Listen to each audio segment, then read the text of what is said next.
అందరికీ నమస్కారం. ఇవాళటి మన కథ రక్త సంబంధం. కథ చివరి వరకు వినండి.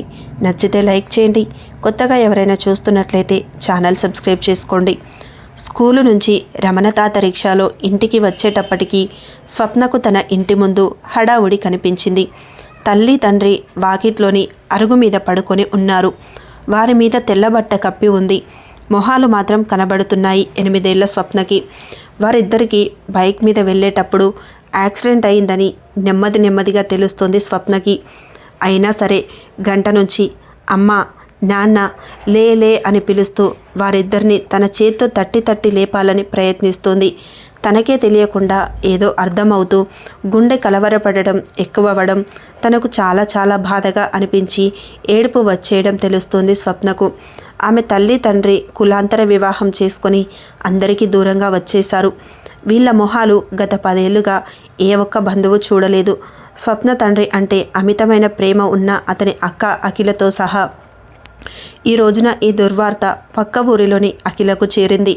భర్తకు నచ్చ చెప్పుకొని అత్తగారు బలంగా వ్యతిరేకిస్తున్నా సరే ఉండబట్టలేక తన తమ్ముని మొహాన్ని ఆఖరుసారి చూసుకునేందుకు గుండె బరువుతో బయలుదేరి వస్తుంది అఖిల భర్తతో కలిసి.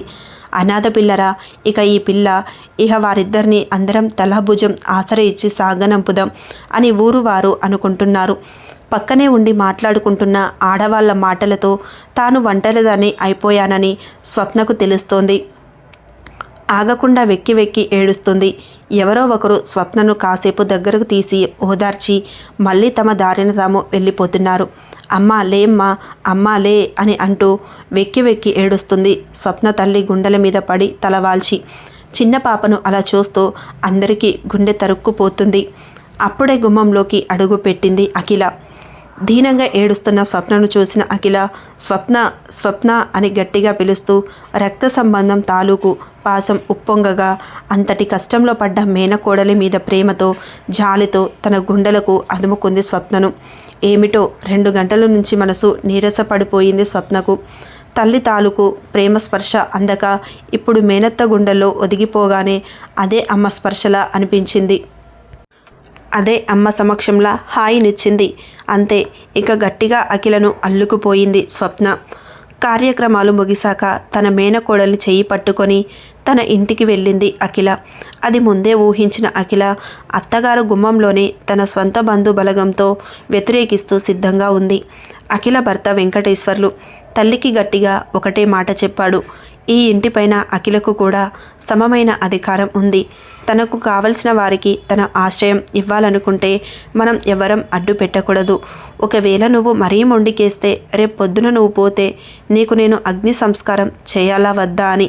అంతే, స్వప్న ఆ ఇంటిలో తలదాచుకోగలిగింది. మేనకోడల్ని బాగా చదివిస్తూ అన్ని పని పాటలు నేర్పిస్తూ స్వప్నను ఎవరి మీద ఆధారపడకుండా బతకగలిగేలా తయారు చేస్తుంది అఖిల. అఖిల కొడుకు సంజీవ్ పట్నంలో చదువుకుంటూ సెలవులకు ఊరు వచ్చి వెళుతూ ఉంటాడు. కోడలి మీద కోపంతో అఖిల అత్తగారు స్వప్న మీద సంజీవ్కి వ్యతిరేక భావన పెరిగేలా లేనిపోనివన్నీ నూరిపోసేది.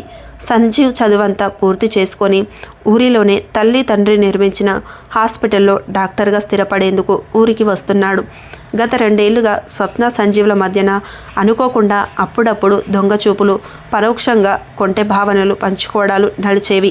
కానీ నానమ్మ ప్రయత్నాల ప్రభావం వలన సంజీవ్ కొన్నిసార్లు స్వప్నను శత్రువులా కూడా భావించేవాడు.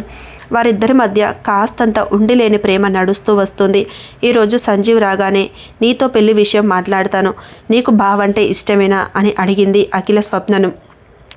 చాలా ఇష్టం అని మేనత్తకు చెప్పేసి సిగ్గుల మొగ్గయి ఏ పని చేస్తున్నా మధ్యలో నడుం దగ్గర దోపిన చీరతోనే వీధి గుమ్మం దగ్గర నిలబడి బావ కోసం బావ వస్తున్నాడేమో అని ఎదురుచూపులతో ఆరాటంగా కాస్తంత సిగ్గుల సింగారాన్ని కూడా అద్దుకుంటూ మరింత మోహనంగా కనపడే మోముతో ముచ్చట కొలుపుతున్న మేనకోడల్ని చూసుకోవడానికి అఖిలకు 2 కళ్ళు సరిపోవడం లేదు. మరి ఈ కథ మీకు నచ్చితే like, share, subscribe to my channel. Thank you for watching.